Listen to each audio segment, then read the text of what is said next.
My name is Sarah Tyson. I'm 32 years old. 3 years ago, my mother stood in the hallway of our home in Munich, pointed toward the front door, and gave me exactly 1 hour to pack my life. Not because I had done something terrible, not because I had hurt anyone, but because my younger sister's wedding was 6 weeks away, and someone had stolen the one thing that could destroy everything. My sister's grandmother's diamond necklace. My mother looked me straight in the eyes.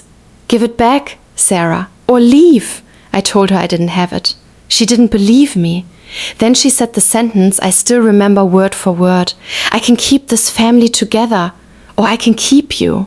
She chose the family. I chose the suitcase. What none of us knew was that 3 years later, the wedding happened without me.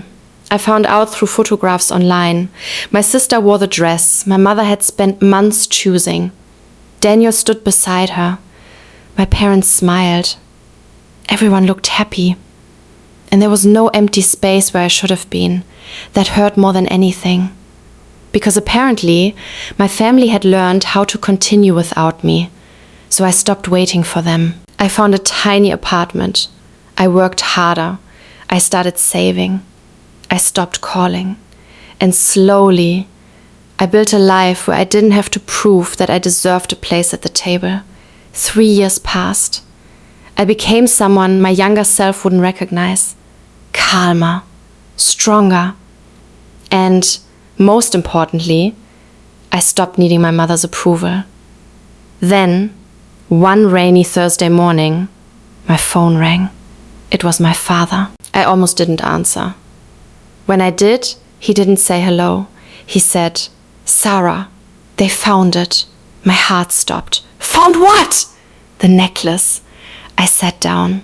He continued. "They're renovating the old house. They removed the wooden floor in the hallway." His voice cracked.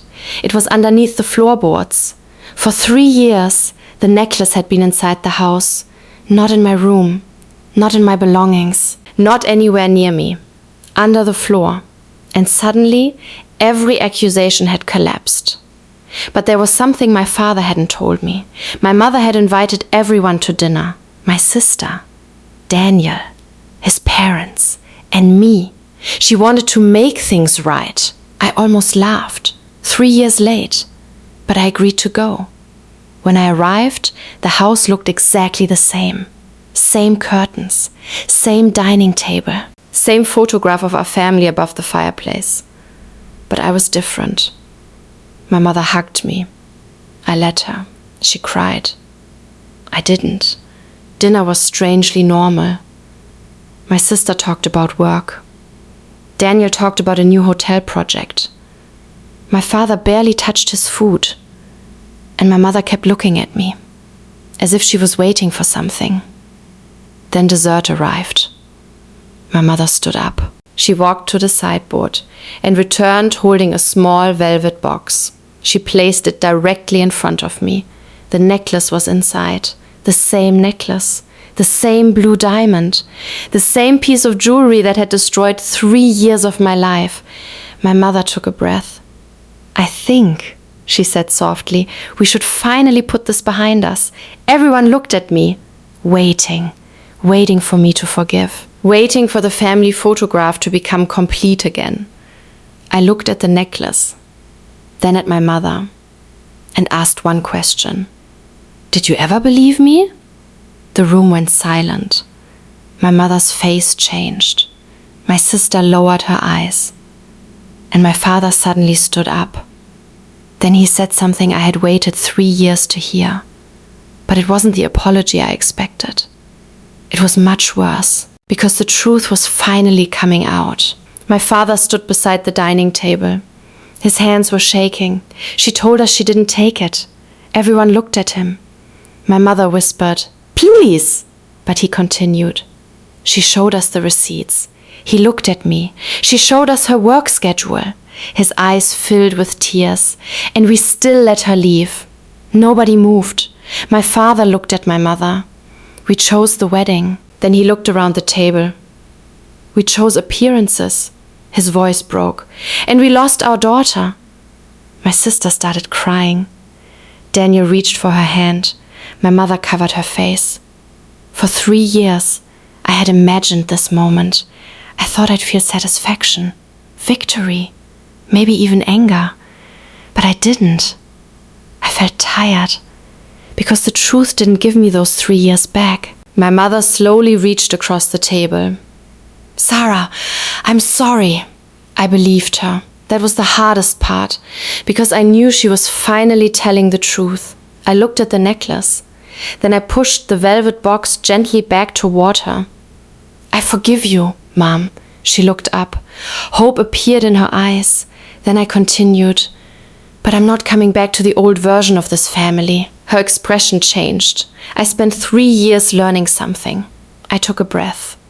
Being loved shouldn't depend on whether I make everyone comfortable. My sister covered her face. My father nodded slowly. My mother began to cry again. I stood. She asked, "Are you leaving again?" I looked at her. "No," I paused. "I'm going home." And this time, I meant my own home. I walked toward the front door. Behind me, nobody tried to stop me. Maybe because they finally understood. 3 years ago, my mother thought she had given me a choice. Keep the family or leave. But she had been wrong. I was never the person who had to choose. They were. They could have believed me. They could have searched harder. They could have protected their daughter. They could have chosen truth over appearances. They simply didn't. I walked into the cold Munich night, and for the first time, I didn't feel like the daughter who had been thrown away. I felt like the woman who had finally found herself. The necklace had been found, but that wasn't what had been lost.